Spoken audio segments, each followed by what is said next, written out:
अस्सलाम वालेकुम। आज का जो हमारा टॉपिक है वो है एमएनएस ब्लड ग्रुप सिस्टम। और इस वीडियो में हम डिटेल में देखेंगे कि एमएनएस ब्लड ग्रुप सिस्टम में कौन कौन से एंटीजन होते हैं, उनकी बायोकेमिस्ट्री किस तरह से होती है, और इस ब्लड ग्रुप सिस्टम की जीनोटाइप क्या होती है, और इसमें एंटीबॉडीज़ और एंटीजन की डिस्ट्रीब्यूशन किस तरह से होती है। तो अगर आप लोग मेरे चैनल पर नए हैं तो मेरे चैनल को सब्सक्राइब करें और अपने दोस्तों के साथ शेयर करें। तो चलिए अब हम अपना टॉपिक स्टार्ट करते हैं। तो जो एमएनएस ब्लड ग्रुप सिस्टम होता है, इसके जो एंटीजन होते हैं वो रेड ब्लड सेल्स के ऊपर एक्सप्रेस होते हैं, और ये टोटल 46 टाइप्स के एंटीजन होते हैं। लेकिन इसमें जो इंपॉर्टेंट एंटीजन होंगे उन्हीं को आज हम इस वीडियो में डिस्कस करेंगे। तो एमएनएस ब्लड ग्रुप सिस्टम में 5 इंपॉर्टेंट एंटीजन होते हैं। उसमें जो इंपॉर्टेंट एंटीजन है वो है कैपिटल एम, कैपिटल एन, इसके बाद है कैपिटल एस और स्मॉल एस, और इसके साथ एक और एंटीजन होता है कैपिटल यू। तो ये होते हैं 5 इंपॉर्टेंट एंटीजन। तो अब हम देखते हैं ये जो एंटीजन होते हैं इनकी बायोकेमिस्ट्री किस तरह से होती है। अगर हम इसकी बायोकेमिस्ट्री को अच्छे से समझ लेंगे तो आगे का जो हमारा टॉपिक होगा वो बहुत इजी हो जाएगा। तो ये हमारे पास है रेड ब्लड सेल की मेम्ब्रेन। तो इसके ऊपर क्या होते हैं, ये एंटीजन एक्सप्रेस होते हैं, और ये जो एंटीजन होते हैं ये 2 ग्लाइकोप्रोटीन जो होती हैं वो इन सारे के सारे एंटीजन को एक्सप्रेस करवाती हैं। एक को हम कहते हैं ग्लाइकोफोरेन ए और एक को हम कहते हैं ग्लाइकोफोरेन बी। तो जो ग्लाइकोफोरेन ए होती है इसकी जो लेंथ होती है वो होती है 131 अमीनो एसिड की, और जो ग्लाइकोफोरेन बी होती है वो स्मॉल होती है क्योंकि उसका जो साइटोप्लाज्मिक पोर्शन होता है वो बहुत ही शॉर्ट होता है। तो इसी वजह से इसकी जो लेंथ होती है वो होती है 72 अमीनो एसिड की। और इन दोनों प्रोटीन का जो सी टर्मिनल होता है वो इनसाइड सेल होता है, और जबकि जो एन टर्मिनल होता है वो आउटसाइड सेल होता है। और ये जो होती है ग्लाइकोफोरेन ए, इसके ऊपर होते हैं कैपिटल एम एंटीजन और कैपिटल एन एंटीजन। तो इस ग्लाइकोफोरेन ए के ऊपर नंबर 1 और नंबर 5 जो होते हैं अमीनो एसिड वो डिसाइड करते हैं कि यहाँ पे एन एंटीजन होगा या फिर क्या होगा, एम एंटीजन होगा। अगर यहाँ पे होगा नंबर 1 के ऊपर सीरीन और नंबर 5 के ऊपर होगा ग्लाइसिन, तो यहाँ पे एंटीजन बन जाएगा एन। और अगर यहाँ पे होगा ल्यूसीन नंबर 1 के ऊपर और नंबर 5 के ऊपर होगा ग्लूटामिक एसिड, तो यहाँ पे एंटीजन बन जाएगा कैपिटल एम। तो इस तरह से ये डिसाइड किया जाता है कि यहाँ पे इस ग्लाइकोफोरेन ए के ऊपर या तो एन एंटीजन एक्सप्रेस होगा या फिर एम एंटीजन एक्सप्रेस होगा। तो इसी वजह से इन दोनों एंटीजन को हम कहते हैं एंटीथेटिकल एंटीजन। यानी एंटीथेटिकल एंटीजन ऐसे होते हैं जो एक दूसरे की जगह के ऊपर जो है एक्सप्रेस होते हैं। यानी कि यहाँ पे या तो एन एंटीजन एक्सप्रेस होगा या फिर क्या होगा, एम एंटीजन एक्सप्रेस होगा। तो इनको हम कहते हैं एंटीथेटिकल एंटीजन। और इसी तरह जो होते हैं कैपिटल एस और जो स्मॉल एस एंटीजन होते हैं वो ग्लाइकोफोरेन बी के ऊपर एक्सप्रेस होते हैं। और जो होता है अमीनो एसिड नंबर 29 वो डिसाइड करता है कि यहाँ पे कैपिटल एस होगा या फिर क्या होगा, स्मॉल एस एंटीजन होगा। तो यहाँ पे क्या होता है कि अगर 29 नंबर के ऊपर होगा मेथियोनिन तो वो बन जाएगा कैपिटल एस एंटीजन, और अगर यहाँ पे होगा थ्रियोनिन तो यहाँ पे एंटीजन बन जाएगा स्मॉल एस। तो इसी तरह से ये दोनों एंटीजन जो हैं कैपिटल एस और स्मॉल एस जो एंटीजन हैं ये एक दूसरे के क्या हैं, एंटीथेटिकल एंटीजन हैं, जैसे कि यहाँ पे एन और एम एंटीजन थे। अब यहाँ पे ये इनकी लेंथ अगर हम देखें तो यहाँ पे जो होती है ग्लाइकोफोरेन ए, इसका जो एक्स्ट्रा सेलुलर पोर्शन होता है वो होता है 72 अमीनो एसिड का, और इसका जो होता है ये ट्रांस मेम्ब्रेन रीजन जो कि क्या होता है, हाइड्रोफोबिक होता है, वो 23 अमीनो एसिड का होता है, और इसका जो इंट्रासेलुलर पोर्शन होता है वो होता है 36 अमीनो एसिड का। तो जैसे मैंने बताया कि ये क्या है, ग्लाइकोप्रोटीन है, तो यहाँ पे क्या होता है, डिफरेंट जगहों के ऊपर क्या होते हैं, ग्लाइकोसाइलेशन होती है। तो यहाँ पे क्या होता है, 15 प्लेसेस के ऊपर क्या होती है, ओ ग्लाइकोसाइलेशन होती है, और जस्ट 1 प्लेस के ऊपर क्या होती है, एन ग्लाइकोसाइलेशन होती है। और अगर हम इसका कंपैरिजन करें ग्लाइकोफोरेन बी के साथ तो इसका जो एक्स्ट्रा सेलुलर पोर्शन होता है वो होता है 44 अमीनो एसिड का, और जो ट्रांस मेम्ब्रेन पोर्शन होता है वो होता है 20 अमीनो एसिड का, और जो होता है इंट्रासेलुलर पोर्शन जो होता है वो बहुत ही स्मॉल होता है, यानी कि जस्ट क्या होते हैं उसमें 8 अमीनो एसिड होते हैं। तो क्योंकि ग्लाइकोफोरेन बी भी क्या है, ग्लाइकोप्रोटीन है, तो यहाँ पे क्या होता है 11 प्लेसेस के ऊपर ओ ग्लाइकोसाइलेशन होती है, लेकिन यहाँ पे एन ग्लाइकोसाइलेशन नहीं होती। और जो ग्लाइकोफोरेन बी होती है इसके ऊपर यू एंटीजन भी प्रेजेंट होता है, और ये जो होता है यू एंटीजन ये 39 जो होता है अमीनो एसिड उसके ऊपर यू एंटीजन प्रेजेंट होता है। और ये जो होता है यू एंटीजन इसका कोई एंटीथेटिकल एंटीजन नहीं होता, क्योंकि जैसे हमने देखा था कि एम और एन जो थे वो एक दूसरे के एंटीथेटिकल एंटीजन थे, और जो कैपिटल एस और स्मॉल एस एंटीजन था ये भी एक दूसरे के क्या थे, एंटीथेटिकल एंटीजन थे, लेकिन जो कैपिटल यू एंटीजन होता है उसका कोई एंटीथेटिकल एंटीजन नहीं होता। और हमारे पास जो एंटीजन है एम और एन एंटीजन, इनको अगर हम प्रोटीलेटिक एंजाइम के साथ ट्रीट करते हैं तो ये दोनों एंटीजन क्या होते हैं, सेंसिटिव होते हैं, यानी कि इनकी क्या हो जाएगी, डिग्रेडेशन हो जाएगी। और इसी तरह जो होते हैं हमारे पास कैपिटल एस और स्मॉल एस एंटीजन जो होते हैं ये लेस सेंसिटिव होते हैं एज कंपेयर टू एम और एन एंटीजन। और जो यू एंटीजन होता है वो इन चारों एंटीजन की निस्बत क्या होता है, सबसे कम सेंसिटिव होता है, क्योंकि ये क्या होता है, मेम्ब्रेन के साथ प्रेजेंट होता है। और ये जो एंटीजन होते हैं स्मॉल एस, कैपिटल एस और एन और एम एंटीजन जो होते हैं ये मेम्ब्रेन से थोड़ा दूर प्रेजेंट होते हैं, तो इसी वजह से ये सेंसिटिव होते हैं। तो ये थे हमारे पास एंटीजन। अब हम देखते हैं कि जो एमएनएस ब्लड ग्रुप सिस्टम होता है इसकी जीनोटाइप क्या होती है। तो जो एमएनएस ब्लड ग्रुप सिस्टम होता है इसके जो जीन्स होते हैं वो क्रोमोसोम नंबर 4 के ऊपर होते हैं, और इसमें दो जीन्स इंपॉर्टेंट होते हैं, एक को हम कहते हैं GYPA और एक को हम कहते हैं GYPB। और इन दोनों जीन्स की क्या होती हैं, दो अलील होती हैं। अलील क्या होती हैं कि जो एक जीन होता है उसकी जो डिफरेंट वेरिएबल फॉर्म होती हैं उनको हम कहते हैं अलील। जैसे आप लोग यहाँ पे देख सकते हैं कि जो GYPA जो है जीन, इसकी दो अलील हैं, GYPAN और GYPAM। और इस तरह जो होता है GYPB, इसकी भी क्या होती हैं, दो अलील होती हैं, एक होगा GYPBS कैपिटल एस और एक क्या होगा GYPB स्मॉल एस। तो अगर हमारे पास जो जीन है GYPA, अगर इसकी ये वाली अलील जो है GYPAN एक्सप्रेस होती है तो इसमें क्या होगा, इसमें ये होता है कि जो ग्लाइकोफोरेन A है वो एक्सप्रेस होगी और जो एंटीजन एक्सप्रेस होगा वो होगा N एंटीजन एक्सप्रेस होगा, क्योंकि ये जो होगा जीन, ये वाली जो अलील होगी वो क्या करेगी, इस नंबर 1 के ऊपर सीरीन को एक्सप्रेस करवाएगी और नंबर 5 के ऊपर क्या एक्सप्रेस करवाएगी, ग्लाइसिन को। और इसी तरह जो है हमारे पास ये दूसरा जो जीन है उसकी ये वाली अलील अगर जो है वो एक्सप्रेस होती है GYP कैपिटल एस वाली, तो अब क्या होगा, जो ग्लाइकोफोरेन B होगी उसके ऊपर क्या होगा, मैथ्योनिन जो है 29 नंबर के ऊपर मैथ्योनिन एक्सप्रेस होगा। तो इसी वजह से वहाँ पे जो एंटीजन होगा वो क्या होगा, कैपिटल एस एंटीजन होगा। और ये पॉइंट बहुत इंपॉर्टेंट है, ये आप लोगों ने याद रखना है कि लाजमी नहीं है कि ये वाली जो अलील है हमारे पास, ये जो N वाली जो अलील है इसके साथ हमेशा जो है वो कैपिटल S जो है वो एक्सप्रेस होगा, ये ऐसा लाजमी नहीं है। ऐसा भी हो सकता है कि जो कैपिटल N वाली जो अलील है इसके साथ स्मॉल s जो है वो एक्सप्रेस हो सकती है और जो कैपिटल S है वो भी एक्सप्रेस हो सकती है। इस तरह जो है हमारे पास M जो है इसके साथ ये वाली जो अलील है कैपिटल S वाली अलील ये भी एक्सप्रेस हो सकती है और स्मॉल s वाली जो अलील है वो भी एक्सप्रेस हो सकती है। और आप लोगों ने ये याद रखना है कि चाहे वो कैपिटल S जो है वो जीन एक्सप्रेस हो या फिर स्मॉल s वाला जो जीन है अलील है वो एक्सप्रेस हो, दोनों के केस में क्या होगा, यू एंटीजन प्रेजेंट होगा। यानी जहां पे भी क्या होगी, ग्लाइकोफोरेन B जो है वो प्रोटीन एक्सप्रेस होगी उसमें हमेशा क्या होगा, यू एंटीजन प्रेजेंट होगा, चाहे यहाँ पे स्मॉल s एंटीजन हो या फिर कैपिटल S एंटीजन हो, यू हमेशा क्या होगा, प्रेजेंट होगा। इस तरह हमारे पास ये जो जीन है अगर यहाँ पे ये वाली अलील जो है एक्सप्रेस होती है GYPAM वाली जो है अलील एक्सप्रेस होती है, तो अब क्या होगा, जो ग्लाइकोफोरेन A होगा उसके ऊपर क्या होगा, M एंटीजन एक्सप्रेस होगा। यानी कि जो नंबर 1 होगा वहाँ पे होगा ल्यूसीन अमीनो एसिड प्रेजेंट होगा और जो नंबर 5 होगा वहाँ पे क्या होगा, ग्लूटामिक एसिड होगा।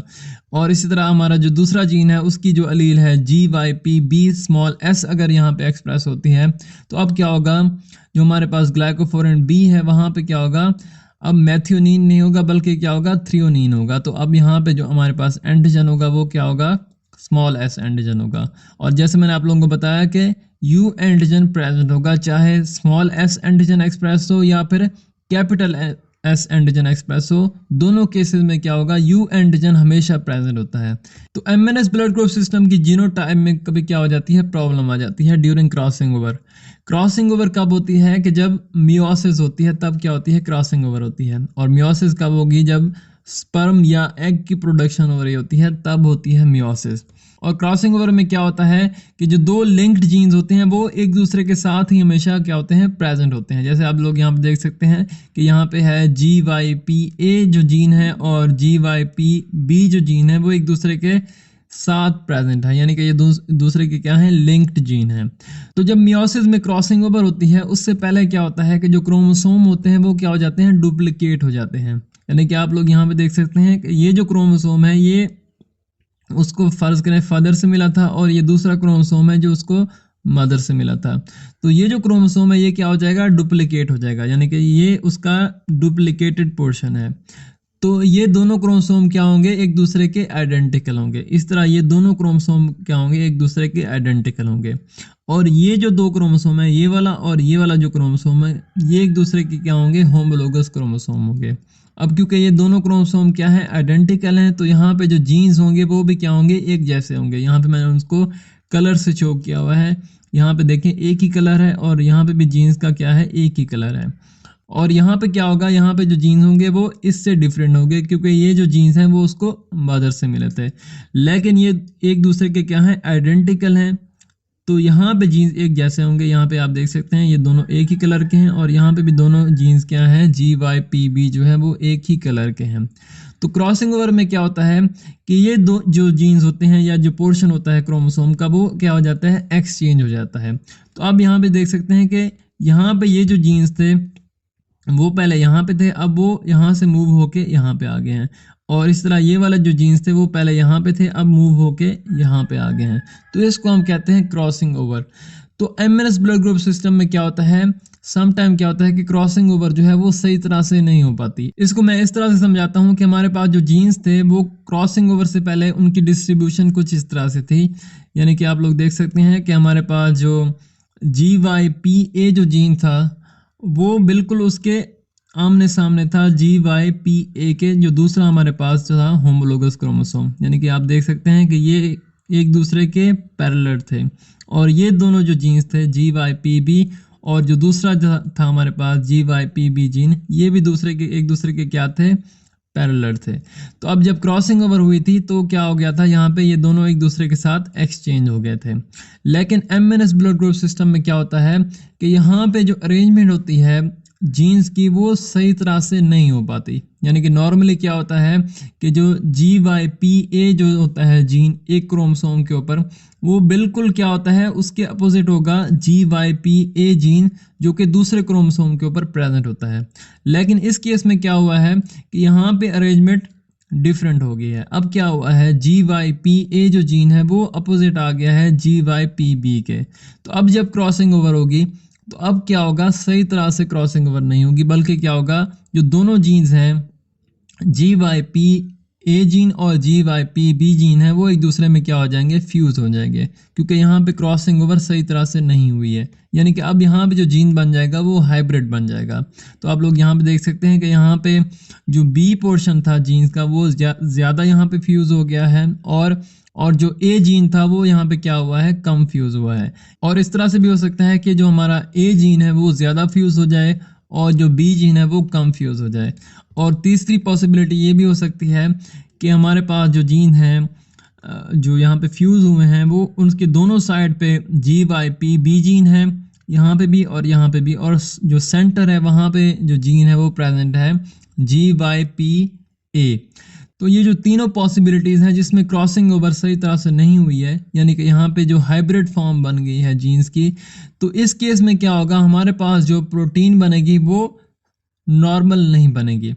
नॉर्मली क्या होता है कि हमारे पास जो जीन्स होते हैं GYPA जीन और GYPB जीन जो होते हैं वो नॉर्मल जो है हमारे पास ग्लाइकोफोरेन A और ग्लाइकोफोरेन B जो है वो ग्लाइकोप्रोटीन्स को प्रोड्यूस करवाते हैं। लेकिन इस केस में क्या होगा, हमारे पास जो प्रोटीन बनेगी वो उससे डिफरेंट होगी। तो इसी वजह से इसमें जो एंटीजन होंगे वो नॉवेल एंटीजन होंगे।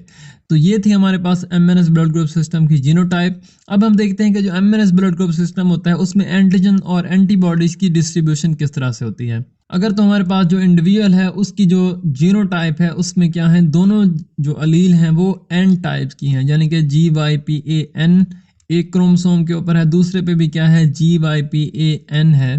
तो उसकी जो फिनोटाइप होगी रेड ब्लड सेल के ऊपर उस पे क्या होंगे, जस्ट N एंटीजन प्रेजेंट होंगे, M एंटीजन प्रेजेंट नहीं होंगे। और जैसे मैं पता है कि जो हमारे पास एंटीजन प्रेजेंट नहीं होता उसके अगेंस्ट हमारी बॉडी एंटीबॉडी प्रोड्यूस करवा सकती है। तो इसी वजह से इस पर्सन के अंदर एंटी एम एंटीबॉडीज जो है वो प्रोड्यूस हो सकती हैं। इसी तरह हमारे पास जो इंडिविजुअल है उसकी जो जीनोटाइप है उस पे जो अलील है वो एम और एन टाइप के दोनों ही अलील प्रेजेंट है, तो उसकी जो रेड ब्लड सेल होंगे उसके ऊपर भी दोनों एंटीजन प्रेजेंट होंगे, यानी कि उसके ऊपर एन एंटीजन भी होगा और एम एंटीजन भी होगा। तो क्योंकि ये दोनों एंटीजन प्रेजेंट हैं तो इसी वजह से ये जो इंडिविजुअल होगा ये ना ही एंटी एम एंटीबॉडी प्रोड्यूस करवा पाएगा और ना ही एंटी एन जो है एंटीबॉडी प्रोड्यूस करवाएगा, क्योंकि क्या हो जाती है, नेगेटिव सिलेक्शन होती है। अगर आप लोगों को नहीं पता कि नेगेटिव सिलेक्शन क्या होती है तो इस पे मैंने अलग से वीडियो डिटेल में बनाई हुई है और उस वीडियो का लिंक आप लोगों को डिस्क्रिप्शन में मिल जाएगा। इसी तरह हमारे पास एक और इंडिविजुअल है जिसकी जो है हमारे पास जीनोटाइप है उसमें दोनों ही जो अलील हैं वो एम टाइप के हैं। तो इस केस में क्या होगा, उसके जो रेड ब्लड सेल होंगे उस पर क्या होंगे, जस्ट एम एंटीजन होंगे, एन एंटीजन नहीं होंगे। तो इसी वजह से ये जो पर्सन होगा वो एंटी एन एंटीबॉडी प्रोड्यूस करवा सकता है। और ये जो होता है एमएनएस ब्लड ग्रुप सिस्टम, इसमें एम और एन एंटीजन जो होते हैं इनकी नल फिनोटाइप प्रेजेंट नहीं होती, यानी कि ऐसा नहीं होगा कि जो है हमारे पास एन नेगेटिव और एम नेगेटिव जो है वो अलील प्रेजेंट हो, ऐसा नहीं होगा। तो अब हम देखते हैं कि हमारे पास जो दूसरा होता है जीन्स GYPB, उसमें क्या पॉसिबिलिटीज हो सकती हैं। तो अगर हमारे पास एक इंडिविजुअल है जिसकी जीनोटाइप है GYP capital S small s negative, यानी कि उसके जो दोनों ही जो होंगे अलील उसमें क्या है, कैपिटल S एंटीजन जो है या कैपिटल S जो अलील है वो प्रेजेंट है। तो इस पर्सन के अंदर क्या होगा, कैपिटल S एंटीजन जो है रेड ब्लड सेल के ऊपर एक्सप्रेस होगा लेकिन स्मॉल s एंटीजन एक्सप्रेस नहीं होगा। तो इसी वजह से इसका जो सीरम होगा उसमें एंटी S स्मॉल s जो एंटीबॉडी है वो प्रेजेंट हो सकती है। इस तरह दूसरी पॉसिबिलिटी क्या हो सकती है कि अगर वो हेट्रोजीनस है, यानी कि उसके दोनों अलील प्रेजेंट है, कैपिटल S और स्मॉल s अलील प्रेजेंट है, तो इसका जो रेड ब्लड सेल होगा उसके ऊपर दोनों ही एंटीजन होंगे, कैपिटल S भी होगा और स्मॉल s भी होगा। तो ये दोनों टाइप की एंटीबॉडी प्रोड्यूस नहीं करवा पाएगा, यानी कि ना ही उसमें anti capital S antibody produce होगी ना ही anti small s antibody produce होगी। इस तरह तीसरी पॉसिबिलिटी क्या हो सकती है कि वो जो पर्सन है उसमें स्मॉल s जो है उसके जो है वो अलील प्रेजेंट है दोनों ही क्रोमोसोम के ऊपर। तो इस केस में क्या होगा, जो रेड ब्लड सेल होगा उसके ऊपर सिर्फ और सिर्फ स्मॉल s जो एंटीजन है वो प्रेजेंट होगा, कैपिटल S एंटीजन प्रेजेंट नहीं होगा। तो इसी वजह से ये जो पर्सन होगा वो anti capital S antibody produce करवा सकता है। और GYPB जीन के केस में क्या हो सकता है, नल फिनोटाइप भी प्रेजेंट हो सकती है।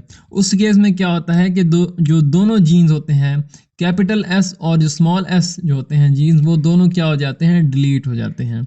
तो जब ये दोनों जीन्स प्रेजेंट नहीं होंगे तो क्या होगा, दोनों ही एंटीजन प्रेजेंट नहीं होंगे रेड ब्लड सेल के ऊपर, और क्या होगी, ग्लाइकोफोरिन जो B प्रोटीन है वो भी प्रोड्यूस नहीं होगी। और आप लोगों को मैंने बताया था कि जो ग्लाइकोफोरिन B प्रोटीन होती है उसके ऊपर U एंटीजन भी प्रेजेंट होता है। तो जब ग्लाइकोफोरिन B जो है वो प्रोटीन प्रोड्यूस नहीं होगी तो हमारे पास जो U एंटीजन है वो भी प्रोड्यूस नहीं होगा। तो ये जो पर्सन होगा वो क्या होगा, कैपिटल S नेगेटिव होगा, स्मॉल s नेगेटिव होगा और U नेगेटिव होगा। लेकिन ये जो ऊपर वाले केस थे, जैसा कि आप देख सकते हैं कि इन तीनों केसेस में क्या थी, ग्लाइकोफोरिन जो है B वो प्रोड्यूस हो रही थी, चाहे वो स्मॉल s प्रोड्यूस हो रहा हो या फिर कैपिटल S प्रोड्यूस हो रहा हो, दोनों में क्या था, ग्लाइकोफोरिन B प्रोड्यूस हो रही थी। तो जब भी ग्लाइकोफोरिन B प्रोड्यूस होगी तो क्या होगा, हमेशा U एंटीजन जो है वो एक्सप्रेस होगा।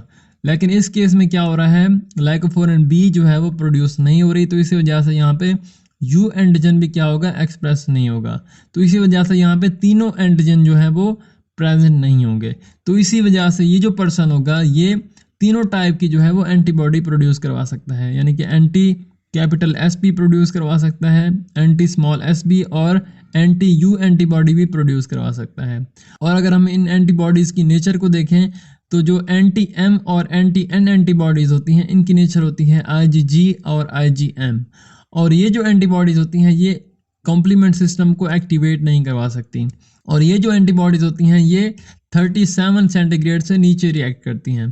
तो इसी वजह से इन एंटीबॉडीज़ की क्लिनिकल इंपॉर्टेंस नहीं होती, क्योंकि हमारे जो बॉडी होती है उसका जो नॉर्मल टेम्परेचर होता है वो होता है 37 सेंटीग्रेड। तो इसी वजह से ये जो होती हैं एंटी M और एंटी N एंटीबॉडीज़ होती हैं ये ह्यूमन बॉडी के अंदर रिएक्ट नहीं कर सकती। बहुत ही कम चांसेस होंगे कि ये 37 सेंटीग्रेड के ऊपर रिएक्ट करेंगी। तो जब ये 37 सेंटीग्रेड के ऊपर रिएक्ट करती हैं तब इनकी इंपॉर्टेंस होती है, लेकिन मोस्टली ये 37 सेंटीग्रेड से नीचे ही रिएक्ट करती हैं, तो इसी वजह से इनकी इतनी ज़्यादा इंपॉर्टेंस नहीं है।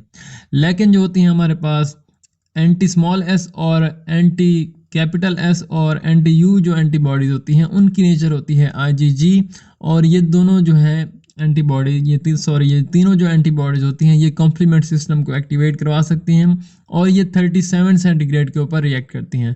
तो इसी वजह से ये जो होती हैं तीनों antibodies anti capital S, anti small S और एंटी यू एंटीबॉडीज जो होती हैं इनकी क्लिनिकल इंपॉर्टेंस होती है, क्योंकि ये हमारा जो होता है नॉर्मल बॉडी का टेम्परेचर उस पर ये रिएक्ट कर सकती हैं।